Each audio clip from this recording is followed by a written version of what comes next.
It's my feel-good breakfast show. Very good morning. Welcome back. You are live with Expresso. Now, there are some sore bodies out there in South Africa this weekend. The Cape Epic, of course, described as the Tour de France of mountain biking, came to its conclusion this weekend. Now, first staged back in 2004, the race typically covers over 7 stages, over 8 days, and a total of 600 kilometers over the most grueling terrain. Well, this morning, we're joined by race founder Kevin Vermaak and cyclist Chris Wolhuter to wrap up this year's edition. Gentlemen, how are we feeling? Is it the Odyssey that everyone says it is? Kevin, I'm going to start with you. A success this year?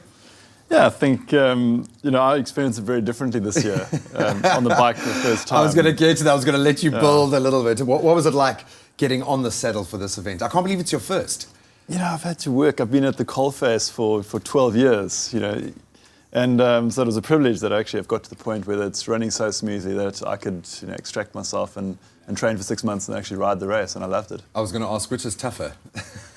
You know what? For most people, definitely working at the race is much tougher. But I think I've managed to extract myself over the years, so it was getting easier and easier for me, but it's unique because I'm in charge. Logistically, we know that it is a massive layout to bring all together over that time.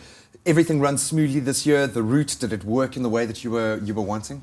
Yeah, there's over 1,200 people that work at the race. There's about 5,000 people that travel from town to town during the week of the race. So, sure, it's a big logistical event, but yeah, the machine is working quite smoothly now. Over the years, we've fine-tuned the operations, and it's a privilege to see it from the rider's side. There's 55 different countries represented at the race. There's pro teams from all over the world, and they come out and say it's their best mountain biking experience of the year. And one of the most competitive. Chris, talk us through your event. This is your 4th Epic this year? Yeah, it is my 4th one. It's the first time I've had the chance to really race it before. We were in quite a battle to get onto the African jersey podium. Unfortunately, just missed out on that, so I guess we have to go back and fight for that again next year. How do you pick yourself up after an Epic and get yourself motivated? Can you even think about next year's event? Yeah, well, before we had even finished, our sponsor was asking us, should you enter the lottery that was open yesterday?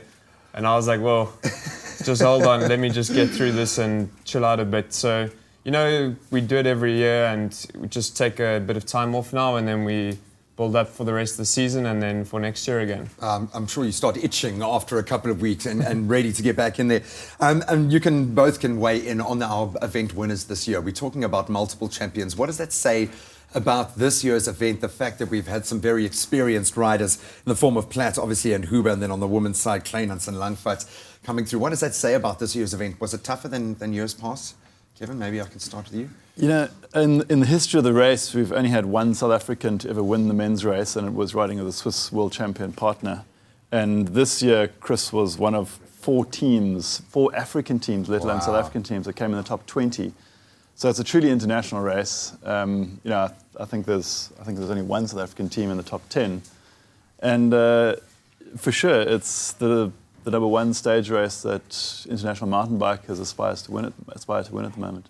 Guys, thank you so much for joining us. Thank you so much for everything you've done for cycling. I think Cape Town really does put you on a pedestal, Kevin, so thank you so much and well done for completing the race. Chris, we look forward to seeing the team go on to do bigger and better things next year. Good luck. Enjoy a break, though, please. Yeah, for sure. Just have a full night's rest, at least. Well, time now to get back into official duties. Lee's standing by with the news.